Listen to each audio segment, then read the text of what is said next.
Assalamu alaikum and welcome to a brand new extended version of your weekly edition of Morning Break. I'm Humaira Mirza. And I'm Fatma Rizvi, and that's right, we have extended Morning Break to a full 90 minutes. So now every week you can enjoy your Sunday mornings just that little bit extra.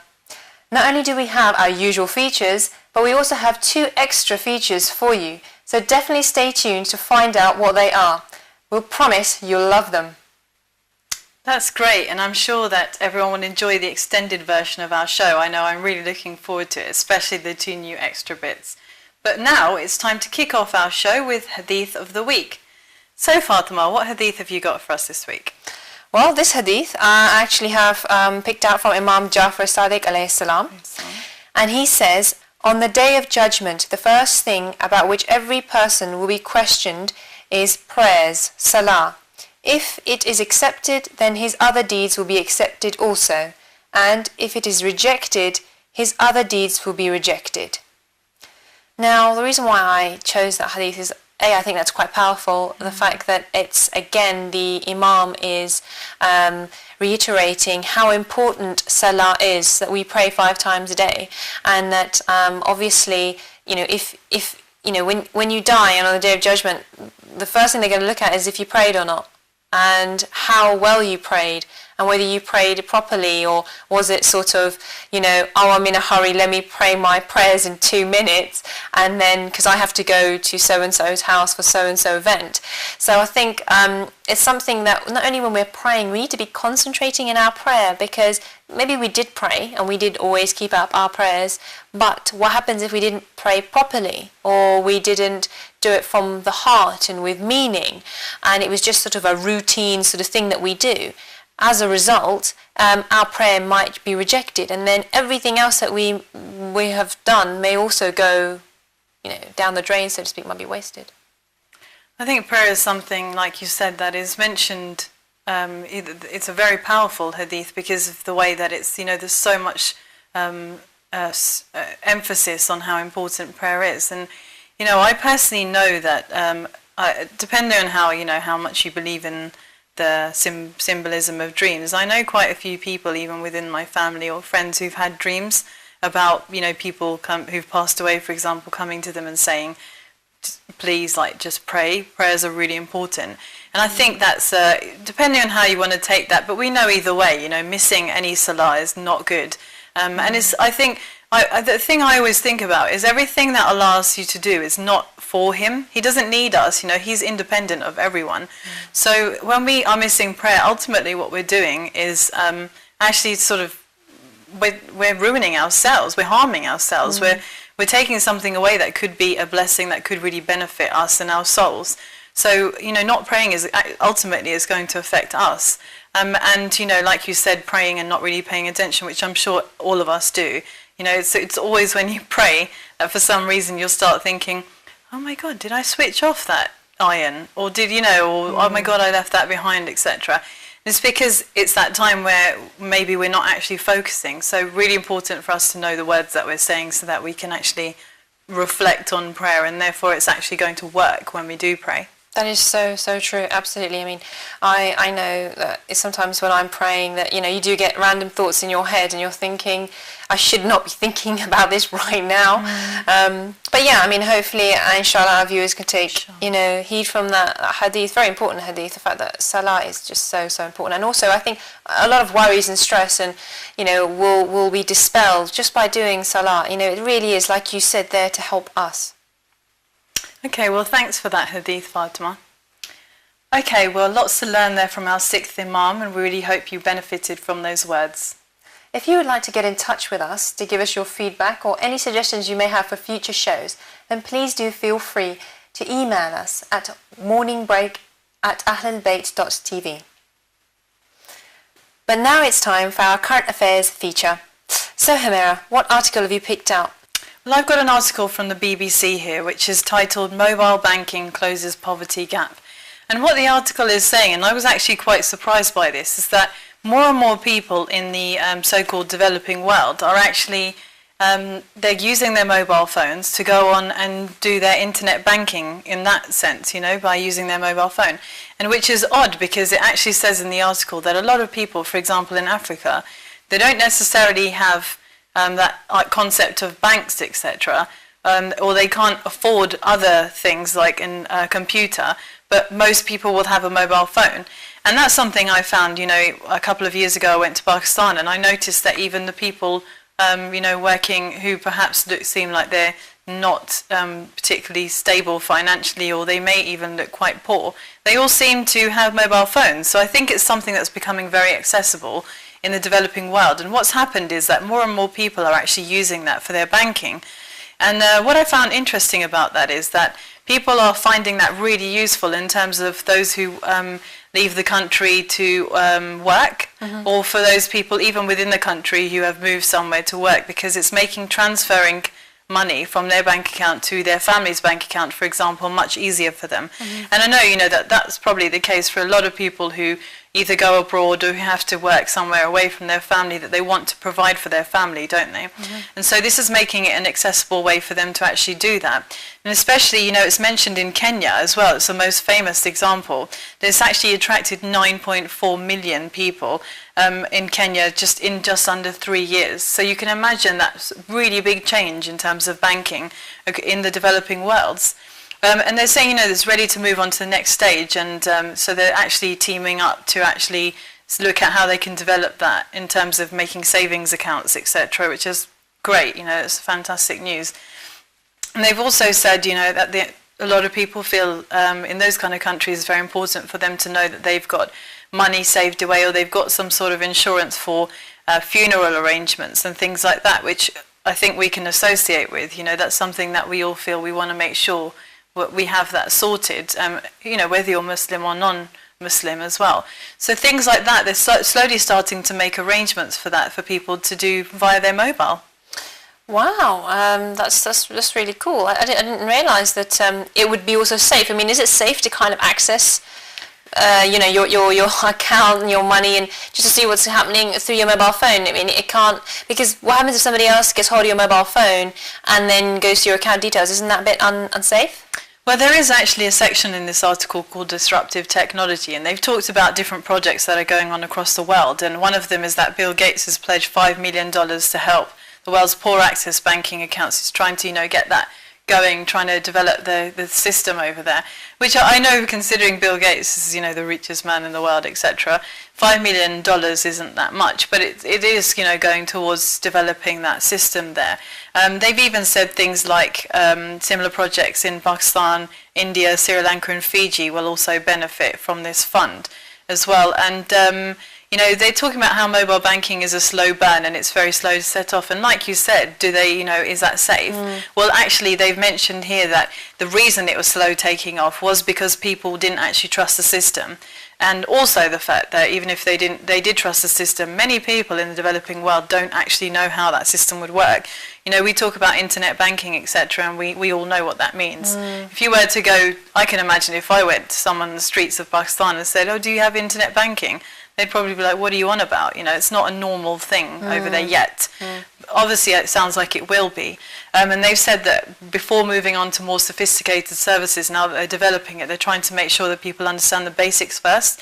And I think one important thing to really explain to people over there is that security side of it, because I think that's drummed into us a lot down here to be really careful with passwords. And for example, the bank that I'm with, they have a security measure where you actually have a separate little PIN thing where you put your card in, and you can't, unless that gives you an authorization code, you can't actually do many things on the internet, or even when you go into your bank, they ask you to do that again. So it's good to know that, I've got that extra measure of security, and I think it's important to enforce that abroad as well. No, yeah, you're absolutely right. And the security is really, really, probably top of the agenda whenever you're banking. Even when I go online or something like that, you're always are like, is this secure? Can anybody? So yeah, that's top priority. But that's great how it's booming in third world countries, and inshallah, maybe one day, all countries all over the world will be one level, especially when Imam Mahdi alayhi salam comes, and that's something to really look forward to. But great article. Okay, well, earlier this week I went to visit the Haydari girls netball team. Fatima, do you like playing netball? Yeah, I used to love playing netball. I even played at university level, and I used to play goal defence. I'm quite proud of that, actually. That's pretty cool. Okay, well, let's have a quick look.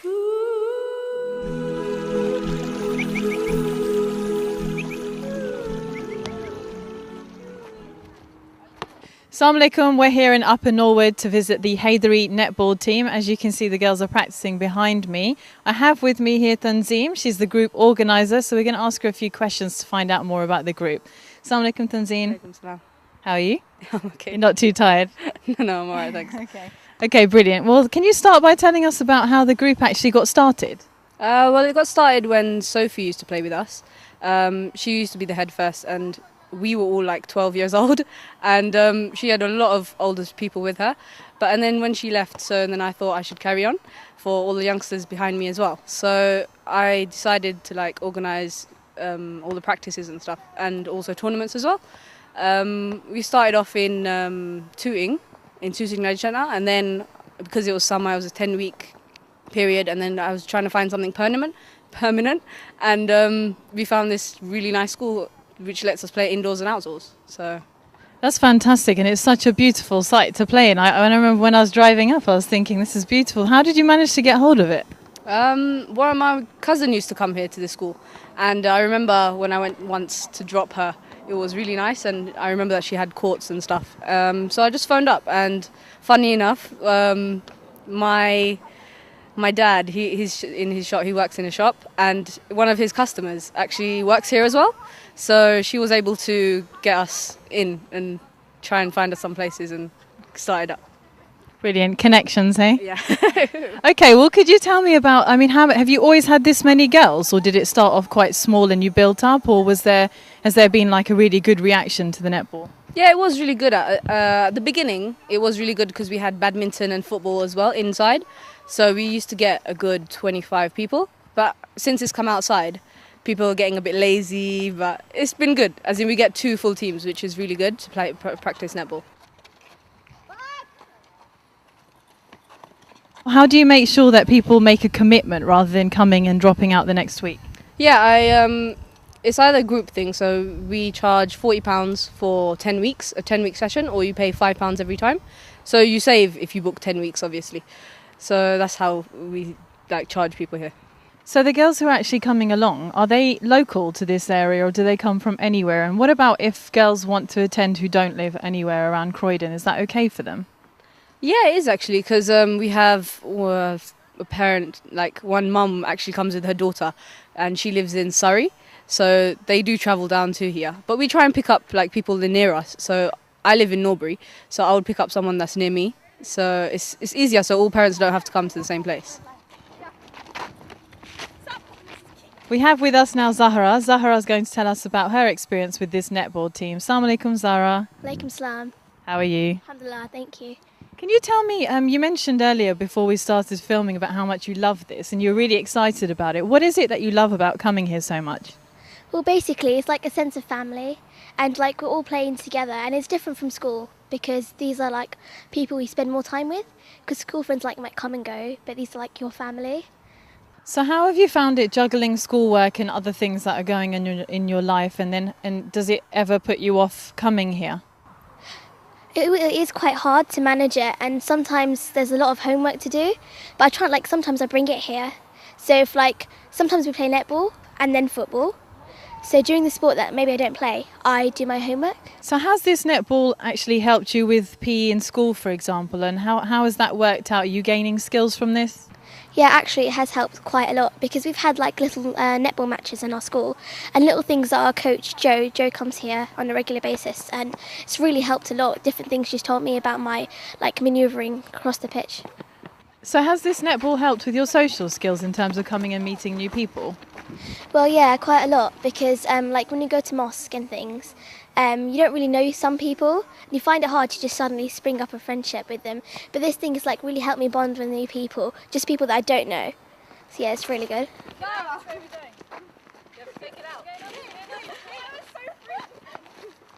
Lastly, we have with us here Nishad, who's going to tell us about a slightly different perspective of being on the netball team. Assalamu alaikum, Nishad. Alaikum salam. How are you? I'm fine. So you actually come from outside in comparison to perhaps the local girls around here. What brings you here, and why do you think it's so important to make that effort to come in? Well, coming here to bring my daughter to play I feel is important because they have school, they have mosque, but they don't have these sort of extracurricular activities with girls from our community. So I come, and it's about a 25-minute drive, but it's only once a week. And once we get here, we have so much fun if the weather is nice. Normally we play inside the school, but because they've got exams, we're lucky to play outside. And it gives all the girls a time to sort of relax and talk compared to mosque where they can't talk. So it's just a different environment, and it's fun, it's exercise, it's healthy lifestyle, gets them ready for school the next day, keeps them fit. So that's the main reason. I come and play because I'm coming all this way, so I join in. You know, we have different age groups playing. We'll be playing in August, we're playing for a tournament in Peterborough, and we have different age groups playing. So I'll obviously be in the slightly older group, and then the youngsters will be accordingly playing in their groups. That's a really positive role model for your daughter to see that, you know, her mum's joining in, and also there's all these other girls who are very similar to her in the community who are joining in. And like you said, I think it's really important that the community side isn't just mosque, is it? It's all the social element as well. Have you ever thought, of encouraging other parents to come along as well? We have sort of mentioned it at the mosque when we have functions and evenings at the mosque. We do ask all parents to come, but unfortunately a lot of them have younger kids. They can't leave them in the house. There's nobody to look after them.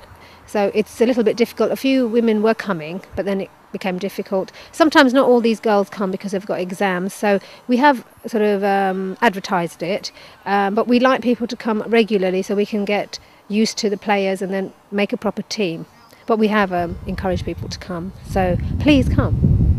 So it's great that you come here with your daughter, and I think that's really important for bonding. But what advice would you give to parents who would be sitting here thinking right now, there's no way that my daughter would let me even go to a social sort of thing like sports, or even hanging out, for example, with their mum, that might seen as kind of taking away their street cred. What advice would you give to parents out there? Yes, there is always that sort of animosity that might be there, but I think if the child is balanced and you explain that you're just going there for fun, for exercise, and it's making you more of a healthy person and making you fitter, I'm sure that she would encourage you to come, and she would enjoy you to come. I think she would be proud that her mother is there. Me, Amira and myself, we have a net in the garden and we practice there. She practices more than me, but this is how we sort of improve ourselves. We can't always get here, but that's how we practice.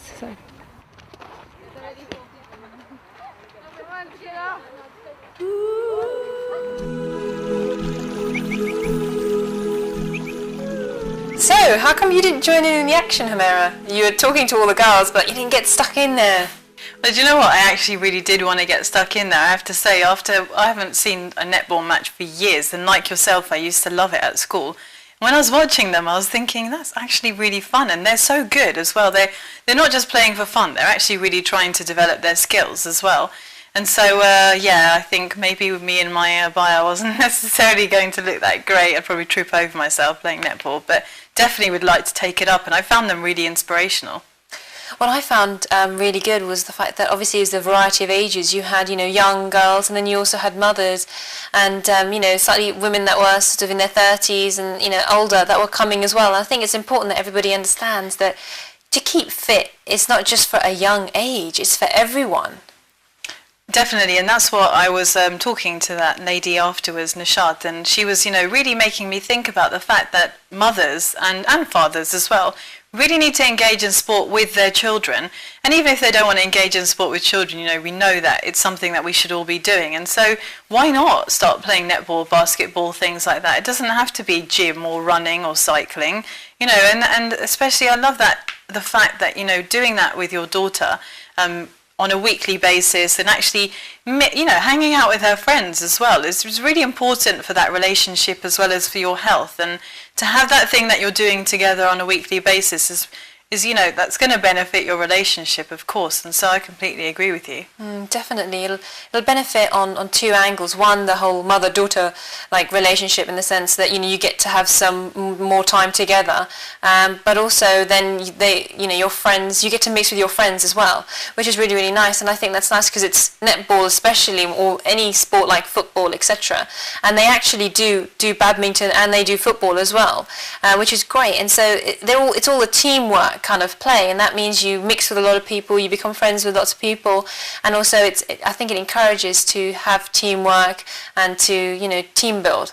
Yeah, and I think that's one thing that I thought was really nice about that group, that you could, you know, sometimes you can see that a team may be meeting together for, you know, exercise purposes, but this team really seemed like they all gelled.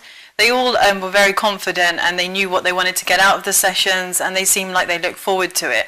You know, all of them that I spoke to said that they do look forward to it, and I thought, you know, don't they get stressed out because, you know, sometimes you think, oh God, it's netball tonight. None of them thought that. You know, they all said they look forward to it, and in fact, like you saw, one girl actually says that she brought her homework along at one point. So it really makes you think about how committed they are, and I think the friendship aspect of that has really helped them. Well, that's definitely great, and maybe inshallah all, you know, masjids and Islamic centres can take that on and provide something for women, because sometimes you find that there are facilities for men but not necessarily for women, so that's something that's really great.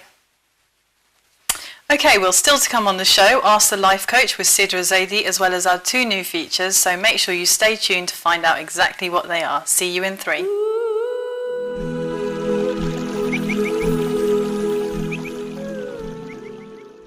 I think prayer is something, like you said, that is mentioned, it's a very powerful hadith because of the way that it's, you know, there's so much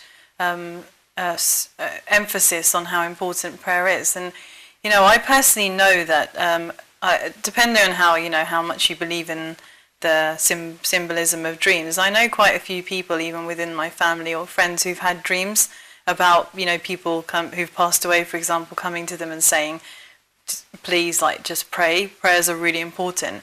And I think that's, depending on how you want to take that, but we know either way, you know, missing any salah is not good. And it's, I think, the thing I always think about is everything that Allah asks you to do is not for Him. He doesn't need us, you know, He's independent of everyone.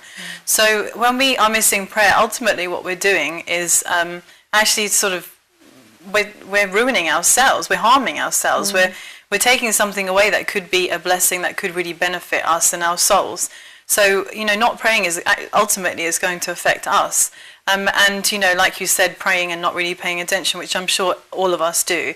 You know, it's always when you pray that for some reason you'll start thinking, oh my God, did I switch off that iron? Or did, you know, or oh my God, I left that behind, etc. It's because it's that time where maybe we're not actually focusing. So really important for us to know the words that we're saying so that we can actually reflect on prayer, and therefore it's actually going to work when we do pray. That is so true, absolutely. I mean, extra bits. But now it's time to kick off our show with Hadith of the Week. So Fatima, what Hadith have you got for us this week? Well, this Hadith I actually have picked out from Imam Jafar Sadiq alayhi salam. And he says, on the day of judgment, the first thing about which every person will be questioned is prayers, salah. If it is accepted, then his other deeds will be accepted also. And if it is rejected, his other deeds will be rejected. Now, the reason why I chose that hadith is, I think that's quite powerful. The fact that it's, again, the Imam is reiterating how important salah is, that we pray 5 times a day, and that obviously, you know, if you know, when you die and on the day of judgment, the first thing they're going to look at is if you prayed or not, and how well you prayed, and whether you prayed properly, or was it sort of, you know, oh, I'm in a hurry, let me pray my prayers in 2 minutes, and then, because I have to go to so-and-so's house for so-and-so event. So I think it's something that not only when we're praying, we need to be concentrating in our prayer, because maybe we did pray, and we did always keep up our prayers, but what happens if we didn't pray properly, or we didn't do it from the heart and with meaning, and it was just sort of a routine sort of thing that we do? As a result, our prayer might be rejected, and then everything else that we have done may also go, you know, down the drain, so to speak, might be wasted.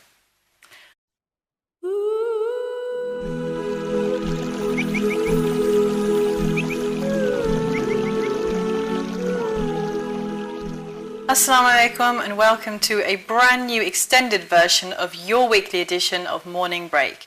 I'm Humaira Mirza. And I'm Fatma Rizvi, and that's right, we have extended Morning Break to a full 90 minutes. So now every week you can enjoy your Sunday mornings just that little bit extra. Not only do we have our usual features, but we also have 2 extra features for you. So definitely stay tuned to find out what they are. We'll promise you'll love them. That's great, and I'm sure that everyone will enjoy the extended version of our show. I know I'm really looking forward to it, especially the 2 new